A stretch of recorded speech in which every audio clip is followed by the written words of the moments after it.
Study showed 90% of decisions are made emotionally, yet most founders lead them pitch with logic and lose the deal before then pitch even get to the good part. Now imagine your ideal investor or hospital decision leader. They already heard dozens of pitches today. Yours? It only got 30 seconds before they decide if they wanted to keep listening. Founders, how often are you tailoring your pitch based on each person's buyer persona and adding the right persuasive elements? Today, we're breaking down a live coaching session with a caregiver founder on how to turn real story and credibility to be the initial hook to get that deal to a yes.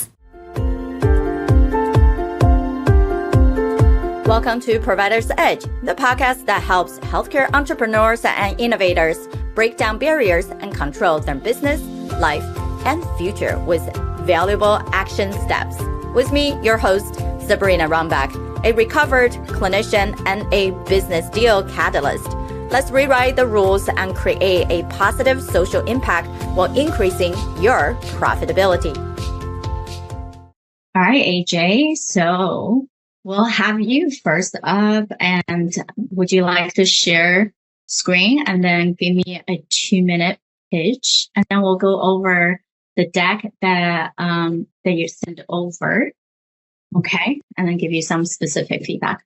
Absolutely. Let me share my screen here, and then I'll put a 2-minute timer on the screen so you have a sense of gauge easier. Great. Sounds good. Thousands of people die and millions are harmed every year due to medication error. Take, for instance, my grandmother, Graciela. She's 97 and has left her aging eyesight and memory on what to take and when to take it. And because of this, she has been hospitalized 3 separate times from overconsumption of a prescription. Now, while she has thankfully survived, 125,000 people a year do not, with caregiver turnover rates reaching 90%, particularly in the Southeast, and 70 million people set to be over 65 by 2030. These problems aren't going away anytime soon. I'm AJ from Wilmington, North Carolina, and this is Care Home Health Solutions, where we create risk-preventative smart devices for seniors. And we do that through the Graciela device. The Graciela is an automatic pill and water dispenser that ensures timely medication intake. It sends notifications directly to a caregiver's phone via our Care Circle app, where they can edit medication schedules, view compliance rates, and view history reports of what was taken and what was missed. We've conducted hundreds of customer discovery interviews at this point and found that 70% of respondents say they've experienced medication error within the last year. Our go-to-market strategy is to begin with informal caregivers, the 41 million unpaid individuals taking care of friends and family at home, and upon scale will gravitate our strategic efforts at building relationships with senior care facilities. We're currently seeking $250,000 in a fundraise to build product development, hire a team of all-stars, and provide legal assistance and guidance and protection for us as we get closer to a commercial level. We have a pilot program set up for this year, and we want to be in a position where we can provide the best access to health as possible. Thank you very much. All right. So I'll show you the format of what we use and discuss with you the scoring we use for the A persuasive element. And then we talk about each segment of what the pitch that you did really well, things that worked, things that we can improve on, and then some final notes. Okay. Great. Yeah, I'm going to get my notes up. So we do a persuasive score is that there's a different elements of connecting with people as well as getting them buy-in. Mm-hmm. And when we play into these psychological pillars, then we help people to see what is it that they're needing to hear from us, right? Mm-hmm. So there's a different elements that we kind of tap into, and you got to score out of 80. One of the things that we wrote as a company is a close the deal playbook. So it's all focusing on how do we use the best practices and then the different psychological buyer and then formatting to close more deal. And those deals, it could be you're doing an investor, right? You need to close that deal to get a check.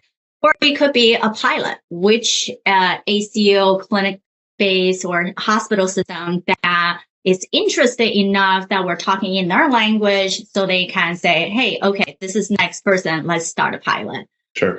Or as you start expanding, I know right now you guys very early stage, right? Mm-hmm. But the more that you expand, you start thinking about, hey, do I want a co-founder with me? Do I want another executive to help me? Then we're speaking in the language to close that deal for that hire, and they're not leaving us in a couple months where they don't see the true alignment, right? Right. What I haven't heard that much is I like that you mentioned yourself, not in the beginning, but after you have said the story, then showing, hey, this is AJ so-and-so, right? Yeah. What it could be good is adding a little bit about your credibility or whoever is building this tech with you, their credibility. Okay. So from a human capital standpoint, I always care about if the founder themselves is not the tech person, who is the CTO, right? And then if the founder is, there's 3 persona really. So you have an innovator, right? So that innovator is the brain behind making the product. Then you have a promoter who is also good at strategizing, right? So that means that I wanted to see who's the actually business brain behind the company. Right. When we have too many scientists, we're like, oh yeah, not many salespeople. Right? Yeah, like they're geeks out there, right? They're cool. But do they know how to make sense of the brand and market and then put it into the right people's hands? Then we also care about who are the doers, right? Who's the great people that actually implement. So we're not like dreamers and dreaming so big out there. And then we talk the talk, but we can't deliver, right? Right. So I would say most of the time, I like to see that dynamic of the 3 pillars. You do show the market size, right? Mm-hmm. Could make it a little bit clear on segmentations, and we do see many different caregiver solutions start coming out of the pipeline, right? For sure. So how come this one is the most, perhaps the easiest, maybe could be adaptable, right? Like we always talk about in medicine is accessibility and then user adaptability, right? How you get to the right hands who care enough to actually use it, right? Simplicity, I think it's plain, it's good. We're not adding extra things like, just smart pills and water dispenser. You know exactly where people are at, right? Differentiator, I wonder if we can, bottle-free pill. I wonder if we can say something just to add what else is out there, right? There are pill dispenser trackers where other people has a pill bottle. When they pour out the pills, they record how much is poured out, right? Glow caps, yeah. Yeah. And then, but the question we always have is, even though you can record the pills that being removed from the bottle or the system, how do you guarantee that is all definitely consumed, right? Right. So some different way of recognizing what's out there, but how are you a step up from that? And the way I think it is, the device, there's the cost for the device and there's the monthly subscription. Now, something people are going to be asking is, are you going to somehow get an insurance company to be able to cover that, right? Mm-hmm. So that's absolutely a priority. Right. So that's going to be something about this can clarify how you're going to go to market for people to be willing to pay a $450 for the device and the monthly subscription, right? So and that means there's the socioeconomic challenges when some of the elderly are don't have that much pension for themselves. So right, so then people are gonna think about what's the subset of category of people that have family members willing to pay, or elderly themselves are willing to pay for this when insurance is not covered. Right. Yeah. Our target customer is different than the user. The customer would be the caregiver themselves. Right. So, I mean, we don't foresee seniors, but I mean, they could very well if they live alone and they're self-sufficient. So, yeah. Right. Now, caregivers themselves, We like friends and family, right. Yeah. Now, there's, again, this socioeconomic challenge is still going to be there, right? Yeah, usually they spend a lot of money if family live at home versus a senior living facility. There's the cost and all the medication costs into it. And on top of that, now we're adding a device. So think somehow a different way, or what's the subset of people you think can definitely afford this? I think you're already doing a really good job. We're just doing refinement now, right? Sure.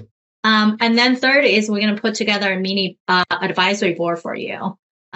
Based on who we think you can meet on stage versus who we think you can meet after the event to even reinforce those relationships. So that one, you can apply to that one. Just submit a 200 words of what is it that you're focusing on, why you needed to start meeting decision makers or even investors to be able to get to the next quarter or 2 quarter goals, right? Yeah. So I'll show you really quickly where that is. I think in your email, I might have already shown you that we're giving you guys the healthtech showdown. Yeah. Got it. Yeah. So once you apply, so this is the healthtech showdown. It's like, really it's about like a lot of time we just talk to a lot of good people, right? But if these good people cannot really get us to the next phase, means they are in our sphere, they might be in healthcare investment, or they might have programs, right? Senior care. But if they're not ready and looking for the solution, then we have to convince them this is something that they wanted, right? So you say, how do we get to the right people faster, right? So that's why we take on the matchmaking and also give people a quick heat index to say how viable, sustainable, and scalable is your company. And we add you to our list of trusted startups that we evaluated. And then at the end, we can also send your deck and your videos and things introduced to the 900 investor relationship we have. And I'm also part of a ventures out in New York. So our next third round of funds going to open up in June. So that is usually a $150K for 6% of equity of the company. How do you create any one form of long-term content as you start doing this, and then create an amplification across website, social, email, and then even nurturing campaign when people come to you, right? So it becomes that market strategy spiral, we call it. So it doesn't matter if you end up thinking, oh, someone on your team is really good at SEO. It's not just that one article anymore, right? You are thinking about how else to really use it and not constantly worry about what am I going to say, right? There's a lot of writing or creating and graphic that's going into it. Sure. Yeah. So I would say those would be probably the 2 best support that I can give you at the stage you guys right now. Right. And then how do you feel about this support versus the showdown? This seems a lot more, involved, and obviously it is. That's exactly what it is. So, no, I love it. I mean, this is any support I can get and help better position myself. I'm all for. Awesome. I will send you the link for both of them. And Yes, please. like to chat with someone on our team about which one is a better fit for you?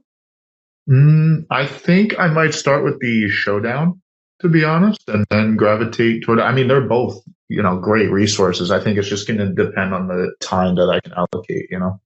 Now let's quickly summarize what have we focused on today. Number one, emotional storytelling builds instant trust with your counterpart. AJ's story of his 97-year-old grandma was both heartbreaking and relatable. Exactly the type of original story that emotional anchors a startup's mission and makes investors and decision makers pay attention. Because we are always doing business with people, and emotion are the true number one driver for making decisions, despite how logical we think we all are. Number two, there are 5 buyer types, and each needs a tailored message. And if you don't know which buyer type they are, then include all of them.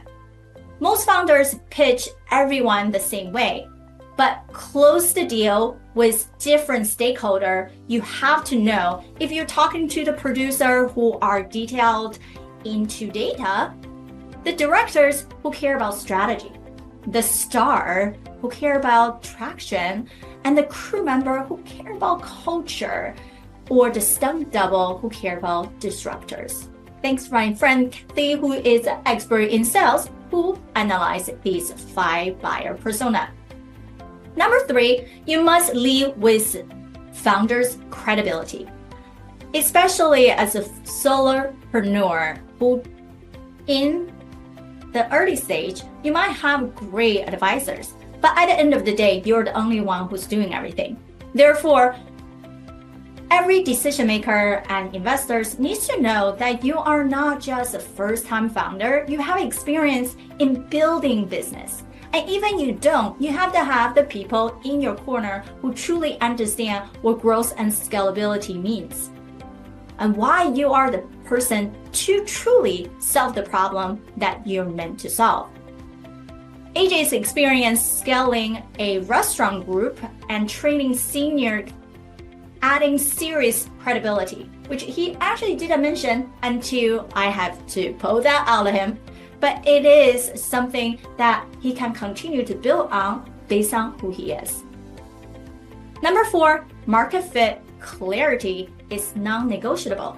Selling to informal caregivers, now the senior, is a strategic move for sure. But you also cannot stop there. You need to know who in that group can actually afford the solution that you're offering as the primary buyer, not just the end user. Number 5, differentiate like your business depends on it, because it does.